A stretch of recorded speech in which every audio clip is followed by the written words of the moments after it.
নমস্কাৰ মোৰ অংকিতাৰ ইউটিউব চেনেলটোলৈ আপোনালোক সকলোকে স্বাগতম জনাইছোঁ অন্য এটা নতুন ভিডিঅ'লৈ। আজি মই আপোনালোকৰ ওচৰত কেইযোৰমান খুব ধুনীয়া হাতে বোৱা মেখেলা চাদৰ লৈ আনিছোঁ। নিশ্চয় আপোনালোকৰ ভালে লাগিব, যদি ভাল লাগে ল'ব পাৰিব। মোৰ ঘৰ ৰঙিয়া পুঠিমাৰী, কামৰূপ ডিষ্ট্ৰিক্ট। আপোনালোক যদি ওচৰৰ হয় ডাইৰেক্ট ৰঙিয়া পুঠিমাৰী বা হেতা চাৰিআলিৰ পৰা কেছ অন ডেলিভাৰী ল'ব পাৰিব। যদি দূৰৰ হয় মই কুৰিয়াৰ ব্লুডাৰ্টৰ জৰিয়তে পঠাব পাৰিম। কুৰিয়াৰ চাৰ্জ 100 টকাটো এক্সট্ৰা হ'ব আৰু পে'মেণ্টটো অনলাইন হ'ব। এনেকুৱা নহয় যে কাপোৰযোৰ গৈ পোৱাৰ পিছত পে'মেণ্টটো দি দিম, তেনেকুৱা নহয়। যদি তেনেকুৱাকৈ ভাবি আছে বা মানে কি মই ডেইলি যিহেতু লাইভ ভিডিঅ' মানে দি থাকোঁ 6টাৰ পৰা 7টাৰ ভিতৰত ডেইলি মোক আপোনালোকে পাই যাব আৰু কোনো ধৰণৰ তাত প্ৰব্লেম নাপায়। তাত যিহেতু ট্ৰেকিং আইডি দিয়া থাকিব, আপোনালোকে ইচ্ছা কৰিলে ট্ৰেক কৰি চাব পাৰিব। প্ৰথমতে যিযোৰ মই দেখাই আছোঁ ইয়াৰ আচলত বগা বৈ দিয়া হৈছে, নীলা আৰু সেউজীয়া ৰংটো বুটাখিনি দিয়া হৈছে, ঘন ঘনকৈ দিয়া হৈছে। আহল বহল ডাঙৰ দীঘল আছে। নিশ্চয় আপোনালোকৰ মন পচন্দ হ'ব। যদি মন পচন্দ হয় অৰ্ডাৰ কৰিব পাৰিব। মই জনাইছোঁ এইখিনিৰ পৰা সেই কেছ অন ডেলিভাৰী ল'ব পাৰিব। ইয়াতকৈ দূৰৰ হ'লে মই আপোনালোকক ঘৰলৈ দিব যাব নোৱাৰিম, কাৰণ বহুতে এনেকুৱাকৈ কয় যে আপুনি দিব আহক, তেনেকুৱা নহয়। সেয়েহে যদি আপোনালোকে তেনেকুৱাকৈ বিচাৰে তেনেহ'লে ভিডিঅ'টো স্কিপ কৰিলে হ'ল, বা যদি অনলাইনত ল'ব আপোনালোকৰ বিশ্বাস নহয়। কাৰণ মই জনাওঁ যে আজিকালি বহুতে ফেচবুকত ফেক একাউণ্ট খুলি মানুহক ঠগাই আছে। তেনেকুৱা ঠগবাজিৰ প্ৰবঞ্চনাৰ বলি হ'ব লগা যাতে আপোনালোক নহয়, সেইটো চাই চিতি ল'ব। কিন্তু এনেকুৱা নহয় যে মই আপোনালোকক ঠগাম, কাৰণ মোৰ 2 বছৰ হ'ল আজি মোৰ আপোনালোকে সন্ধিয়া ডেইলি ভিডিঅ' পাই থাকে 6টাৰ পৰা 7টাৰ ভিতৰত বিভিন্ন ধৰণৰ হাতে বোৱা মেখেলা চাদৰ। কোনো ধৰণৰ ইয়াত প্ৰব্লেম নাপায়। কেতিয়াবা কিছুমান প্ৰব্লেম হ'ব পাৰে যে আমাৰ পুতল কাটা, যিহেতু কাপোৰবিলাক তাঁতশালত পুতল কাটাৰ এটা সৰু সুৰা চিন থাকি যাব পাৰে বা এটা দাগ থাকি যাব পাৰে, সেইখিনিত যাতে আপোনালোক কোনো ধৰণৰ প্ৰব্লেম নাপায়। এয়া চাব, আচলটো দিয়া হৈছে চাৰ্ফ কালাৰ, বাকীখিনি হয় গুলপীয়া। কলা আৰু চাৰ্ফ ৰংটোৰে বুটাখিনি দিয়া হৈছে আৰু আচলত ৰঙাটো দিয়া হৈছে। খুব বেছি ধুনীয়া হয় এই কাপোৰযোৰ। গুলপীয়া আৰু চাৰ্ফ কালাৰৰ খুব ধুনীয়া কালাৰ কম্বিনেশ্যন মিলা কাপোৰযোৰ বনাই দিয়া হৈছে।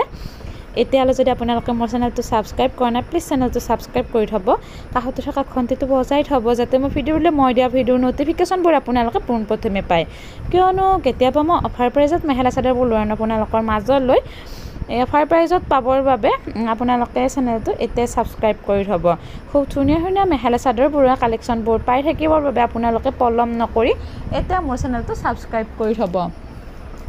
এইখন চাব, ইয়াৰ মেখেলাখন হয়। মেখেলাখনো আহল বহল ডাঙৰ দীঘল কৰি বনাই দিয়া হৈছে। নেক্সট মই আন এযোৰ মেখেলা চাদৰ দেখাই আছোঁ। এয়া চাব, পাতল সেউজীয়া ৰঙৰ হয়, খুব বেছি ধুনীয়া হয়। বগা আৰু ৰঙা ৰংটোৰে বুটাখিনি দিয়া হৈছে। আহল বহল ডাঙৰ দীঘল আছে এই কাপোৰযোৰো।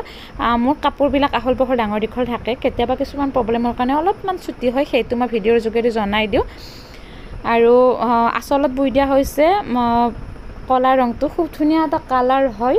কালাৰ কম্বিনেশ্যন মিলা কাপোৰটো বনাই দিয়া হৈছে আৰু এই কাপোৰযোৰৰ কালাৰটো ভালদৰে অহা নাই, যিটো আমাৰ ভাটো কালাৰ বুলি কোৱা হয় সেইটো কালাৰ হয়। আৰু যদি আপোনালোকে কিনা কাপোৰ কিনিব বিচাৰে তেনেহ'লে অংকিতা ফেশ্বন এণ্ড ক্ৰিয়েশ্যন আন এটা চেনেল, এই চেনেলটো আপোনালোকে ছাবস্ক্ৰাইব কৰি থ'ব। মোৰ এই অংকিতাৰ চেনেলটোৰ জৰিয়তে কেৱল তাঁতশালত থলুৱা শিপিনীৰ দ্বাৰা হাতে বোৱা মেখেলা চাদৰবোৰহে পাব। ইয়াত কোনো ধৰণৰ কিনা মেখেলা চাদৰ বা মেচিনত ইউজ হোৱা বুটা তেনেকুৱা নাপাব, কেৱল হাতে বোৱা মেখেলা চাদৰবোৰহে পাব। যদি চেনেলটো ছাবস্ক্ৰাইব কৰা নাই, প্লিজ চেনেলটো এতিয়া ছাবস্ক্ৰাইব কৰি থ'ব। আৰু নেক্সট মই আন এযোৰ মৰম লগা কাপোৰ দেখাই আছোঁ। গোলপীয়া ৰংটোত কলা ৰংটো বৈ দিয়া হৈছে, ডিজাইনটো দিয়া হৈছে এনেকুৱা ধৰণৰ ওৰেগাই ঘন কলা ৰংটোৰে বুটাখিনি দিয়া হৈছে। এই কাপোৰযোৰ আহল বহল ডাঙৰ দীঘল আছে। কেতিয়াবা কিছুমান প্ৰব্লেমৰ কাৰণে কাপোৰযোৰ ছুটি হয়, সেইটো মই ভিডিঅ'ৰ যোগেদি জনাই দিওঁ। এয়া চাব, আচলটো দিয়া হৈছে এনেকুৱা ধৰণৰ, মাজত গুণা ব্যৱহাৰ কৰা হৈছে। খুব বেছি ধুনীয়া হয় এই কাপোৰযোৰ। আৰু যদি আপোনালোকৰ এই কাপোৰযোৰ মন পচন্দৰ হয় বা ভাল লাগে তেনেহ'লে এই কাপোৰযোৰো আপোনালোকে ল'ব পাৰিব। খুব ধুনীয়াকৈ মই চাদৰখন দেখালোঁ আৰু কাপোৰবিলাক মই খুব ধুনীয়াকৈ ইয়াৰ আহল বহল ডাঙৰ দীঘল দেখাওঁ, যাতে আপোনালোকৰ কোনো ধৰণৰ কনফিউজ ৰৈ নাযায়। যদি কনফিউজ ৰৈ যায় তেনেহ'লে এই নাম্বাৰটোত আপোনালোকে কণ্টেক্ট কৰিলে পাই যাব বা হোৱাটছআপ কৰিলে পাই যাব। প্ৰাইচটো জানিবলৈ আপোনালোকে স্ক্ৰীনশ্বট লৈ হোৱাটছআপ কৰিব। আজি মই এইকেইযোৰ লৈ আনিছিলোঁ, দেখালোঁ। যদিহে মন পচন্দ হৈছে ল'ব পাৰিব।